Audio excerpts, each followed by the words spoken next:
50 মানে বাংলা টাকায় প্রায় 62 টাকা পড়ে।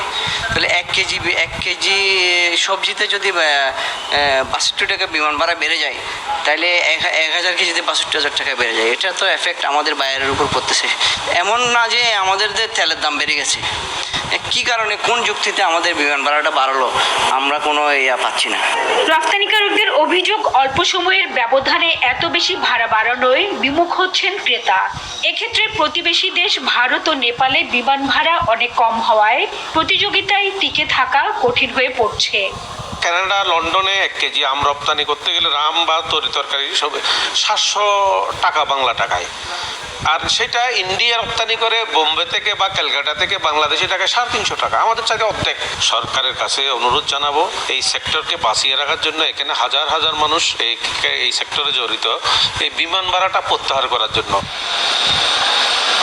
তবে বিমানের ভাড়া এখনো অনেক কম দাবি করে বাংলাদেশ বিমানের জনসংযোগ কর্মকর্তা বলেন, প্রতিযোগিতামূলক বাজারে চাহিদা অনুযায়ী ভাড়া নির্ধারিত হয়। পার ডে আমি পরিবহন করতে পারি 26 টন।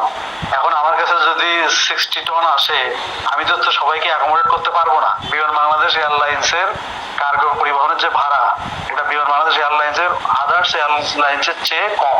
প্রাইভেট এয়ারলাইন্স যারা আছে তারা যেভাবে আপনার অ্যাব্রাপ্টলি ভাড়া কমানো বাড়ানো বা এটা রিভাইজ করে, আমাদের ন্যাশনাল ক্যারিয়ার হিসেবে কিন্তু আমরা সেটা করি না বা করতে পারিও না।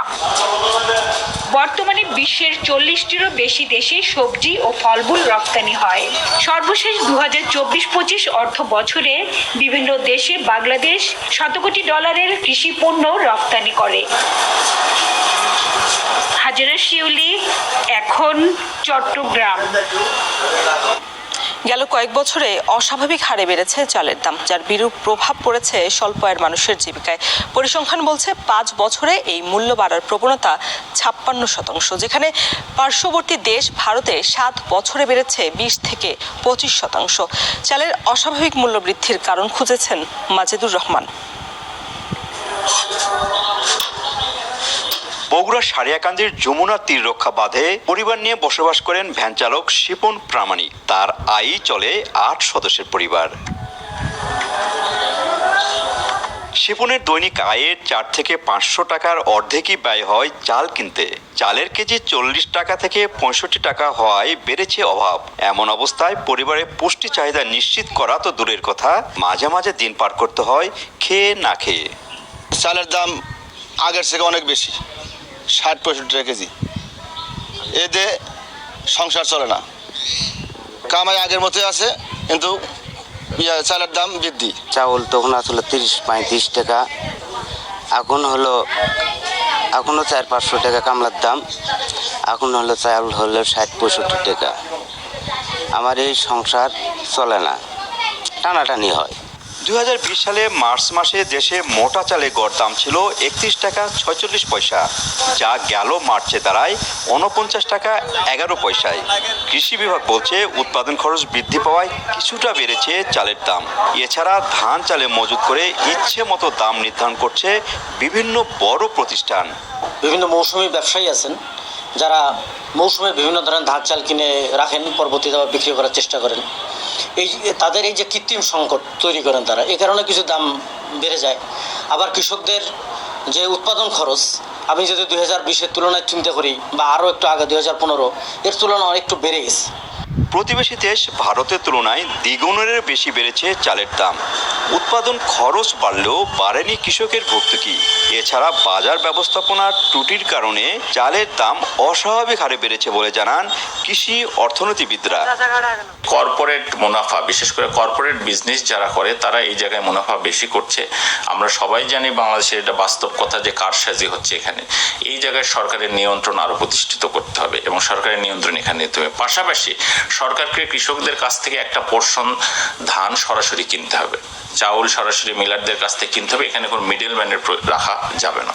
তো এই জায়গা থেকে হয়তো কিছুটা প্রতিষ্ঠা করা যেতে পারে আমাদের ন্যায্য মূল্য। কৃষি সম্প্রসারণ অধিদপ্তরের মতে 2024-25 অর্থ বছরে দেশে চালের উৎপাদন ছিল 4 কোটি 7 লাখ টন। বিপরীতে চাহিদা রয়েছে প্রায় 3 কোটি 85 লাখ টন। গত 5 বছরে ধানের যে পরিমাণ উৎপাদন খরচ বেড়েছে তার চেয়ে দ্বিগুণ বেড়েছে চালের মূল্য। কি কারণে চালের মূল্য এত বাড়ছে তার সঠিক তদন্ত করে ব্যবস্থা না নিলে সামনের দিনে গরিব মানুষগুলো পড়বে চরম বিপাকে। বগুড়া শাহজাহানপুর থেকে মাজিদুর রহমান, এখন। সপ্তাহের ব্যবধানে মানিকগঞ্জের বাজারে বেড়েছে প্রায় সব ধরনের মুরগির দাম। তবে আগের দামে বিক্রি হচ্ছে গরু এবং খাসির মাংস। এ বিষয়ে বিস্তারিত জানাতে শহরের ফুল জয়রা বাজার থেকে যুক্ত হচ্ছেন সহকর্মী আসাদ জামান। আসাদ, মুরগির দাম কেজিতে কত টাকা পর্যন্ত বেড়েছে, আর দাম বাড়ার কারণ নিয়ে ব্যবসায়ীরা কি বলছেন? রওশন, আপনি যেমনটি বলছিলেন, আমি এখন রয়েছি শহরের ফুলজরা মাংসের বাজার। মূলত এটা হচ্ছে গরু এবং খাসির মাংসের বাজার, পাইকারি এবং খুচরা বিক্রি করা হয়। আপনার প্রশ্নের উত্তর যদি দিতে চাই যে সপ্তাহের ব্যবধানে কিন্তু সকল প্রকার মুরগির দামই কিন্তু বাজারে বেড়েছে বলে আমরা দেখতে পেয়েছি। তো এক সপ্তাহ আগে যে ব্রয়লার মুরগি 170 টাকায় বিক্রি হয়েছিল সেটা কিন্তু 180 টাকা থেকে 85 টাকায় বিক্রি হতে দেখেছি। অপরদিকে যে সোনালী মুরগি সেটা কিন্তু আজ 300 টাকায় বিক্রি হচ্ছে, যেটা গত সপ্তাহ কিন্তু ছিল 280 টাকায়।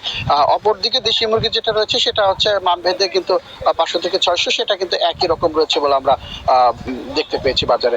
অপরদিকে ব্যবসায়ীদের সাথে কথা বলেছি, তারা আমাদেরকে জানিয়েছেন যে মূলত সোনালী এবং ব্রয়লার মুরগি যেটা রয়েছে সেটার সরবরাহ কিছুটা কম থাকার কারণে কিন্তু কেজিতে 10 থেকে 20 টাকা পর্যন্ত দুটি মুরগির দাম কিন্তু বেড়েছে বলে আমাদেরকে তারা জানিয়েছেন।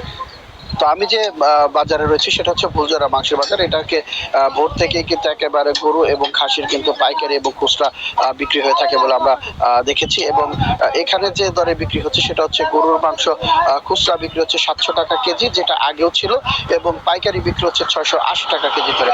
অপরদিকে যে খাসির মাংস সেটা কিন্তু 1200 টাকায় বিক্রি হচ্ছে, সেটা কিন্তু আজ থেকে অনেকদিন আগে থেকে যে দামটা ছিল এখনো কিন্তু সেই দামই রয়েছে বলে আমাদের তারা জানিয়েছে। কিন্তু এই বাজারে আসার পর যে বিষয়টা লক্ষ্য করেছি যে ক্রেতা সংকট একেবারেই রয়েছে, কারণ 1 ঘন্টার মতো করে রয়েছে। দেখা গিয়েছে যে অল্প কিছু সংখ্যক ক্রেতা এসেছেন এবং তারা কিনে নিয়েছেন। যারা বিক্রেতা রয়েছে তাদের সাথে কথা বলেছি, মূলত তারা যেখানে আগে প্রত্যেকদিন একটা করে গরু জব করতো এই সময়ে শুক্রবার ব্যতীত, এখন কিন্তু দেখা গিয়েছে 2 জন ব্যবসায়ী মিলে একটা গরু জব করছে। অর্থাৎ তারাও কিন্তু বিক্রি কমে যাওয়ার কারণে কিন্তু তারাও গরু জবাই কম করছে বলে আমাদেরকে তারা জানিয়েছে। আরেকটি বিষয় জানাতে চাই যে এই যে মাংসের বাজার, এই মাংসের বাজারের মূল ক্রেতা হচ্ছে যারা হোটেল ব্যবসায়ী, রেস্টুরেন্ট ব্যবসায়ী। তারা আগে যেখানে দেখা গিয়েছে যে একজন হোটেল ব্যবসায়ী 10 থেকে 15 কেজি মাংস নিতেন, তারা সেটা কমিয়ে কিন্তু দেখা গিয়েছে 5 থেকে 10 কেজি পর্যন্ত নিচ্ছেন বলে আমাদেরকে তারা জানিয়েছে। এই যে মাংসের বাজার, এখানে মোট 11টি দোকান রয়েছে। একটি হচ্ছে খাসির মাংসের দোকান আর 10টি হচ্ছে গরুর মাংসের দোকান। কিন্তু দেখা গিয়েছে ক্রেতা সংকট থাকার কারণে 3টি মাংসের দোকান কিন্তু এখনো বন্ধ রয়েছে। তো এই ছিল আমার কাছে মাংসের বাজার থেকে সবশেষ সংবাদ। মাংসের বাজার পরিস্থিতি জানাতে মানিকগঞ্জ থেকে যুক্ত ছিলেন সহকর্মী